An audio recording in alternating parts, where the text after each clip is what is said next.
This is Voices of Life, where faith meets history and the stories of courage still speak. Join Pastor David today as we mark a milestone of compassion, the 250th anniversary of America's first military hospital, born on July 17, 1776. In the midst of revolution, the Continental Congress declared that freedom must also heal its defenders. From candlelit wards to modern trauma centers, this is the story of how a nation learned to care for those who carry its flag into battle. Join me as we remember the legacy of mercy that began with a prayer and a promise to heal those who defend freedom. This is the Voices of Life podcast, a ministry of the Church for Life. I'm Pastor David. 250 years ago today, America had its first military hospital authorized by the Continental Congress. On July 17, 1776, just 13 days after the Declaration of Independence, the Continental Congress took a remarkable step that often goes unnoticed in the grand sweep of American history. They created the first military hospital, a dedicated system of care for the soldiers who were risking everything to secure liberty. This decision wasn't merely administrative, it was moral. It was compassionate, and it was visionary. Congress understood that a nation fighting for freedom must also care for those that defend it. They believed that the wounded were not burdens, but brothers, not casualties, but citizens worth protecting, and not statistics, but souls made in the image of God. The establishment of the first hospital became the foundation for what would eventually grow into the United States military health system, the Veterans Administration, and the vast network of caregivers who serve our warriors today. Did you know, while the ink was still drying on the Declaration of Independence, Congress took an extraordinary step, creating a place where wounded patriots could find care, dignity, and the hope of recovery. It was a declaration in itself that freedom is worth fighting for and that fighters are worth caring for. Today, 250 years later, we honor the physicians, nurses, chaplains, medics, and the unseen servant who has carried forward the legacy of compassion. Because defending freedom is sacred, but healing those who defend it is holy work too. The very first hospital was small, it was fragile, it was born in the chaos of revolution, but it carried a conviction that would shape the soul of American military medicine. A nation fighting for freedom must also heal those who defend it. But this wasn't really a single building. It was a system, a network of field stations, regimental surgeons, and a director general of hospitals. And that happened to be Dr. Benjamin Church. But it included field dressing stations near the front lines, flying hospitals, which we would call today mobile units that followed the Army, general hospitals further from battle, surgeons and mates trained in the limited medical science of the era, and apothecaries preparing medicines from herbs, roots, and early compounds. This system was primitive by today's standards, but revolutionary for its time. It meant soldiers were not abandoned. They were treated, valued, and seen. From that humble beginning, American military medicine expanded through every major conflict. In the War of 1812 and the Civil War, hospitals became larger, more organized, more specialized. An ambulance corps was established. Nursing, led by pioneers like Dorothea Dix and Clara Barton, became professionalized. In World War I and II, medicine leaped forward.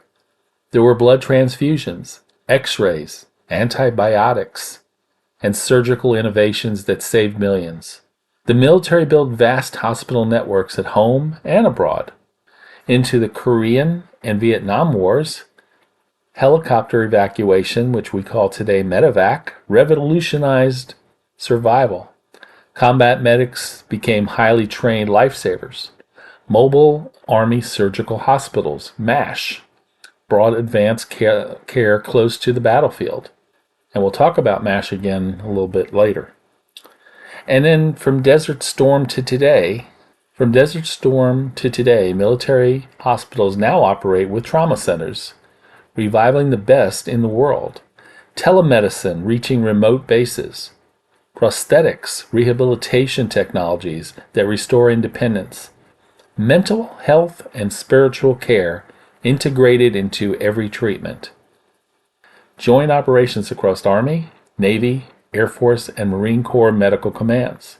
But let's start back to the word MASH, Mobile Army Surgical Hospital. We know it today mostly from the comedy show MASH that was on television for 11 years.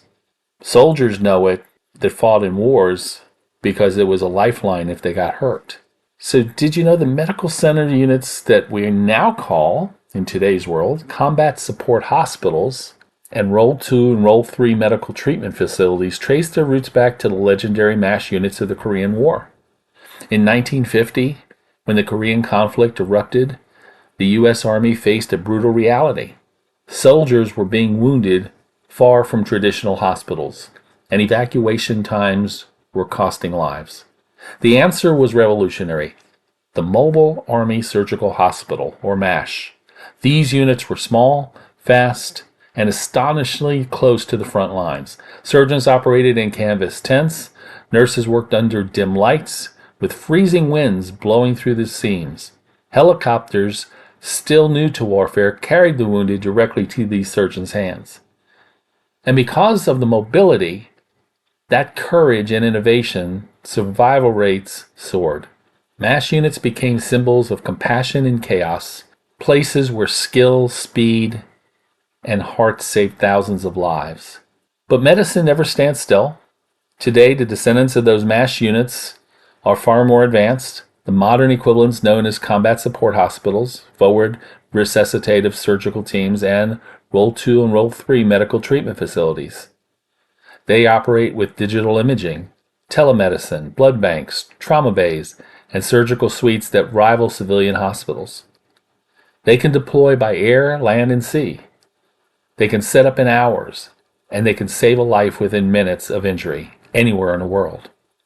What began as tents in Korea became a global network of rapid response medical power ready to heal America's defenders wherever they stand. From the first 1776 resolution grew today's military health system, including Walter Reed National Military Medical Center, Brooke Army Medical Center, Naval Medical Center San Diego, dozens of Veteran Administration hospitals and clinics, combat support hospitals and forward surgical teams, and global humanitarian medical missions.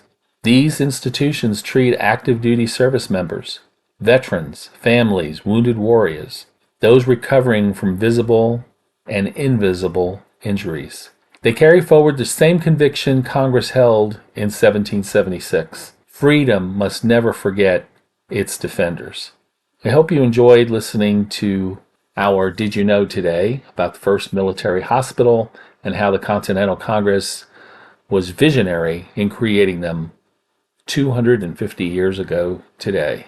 Thank you for listening to Voices of Life. I'm Pastor David. Until next time. 250 years later, the mission continues. From the field tents of 1776 to the hospitals of today, every medic, nurse, chaplain, and caregiver stands in the same sacred tradition, serving those who serve. May we never forget that defending freedom is noble, but healing those who defend it is holy work. This has been Voices of Life with Pastor David.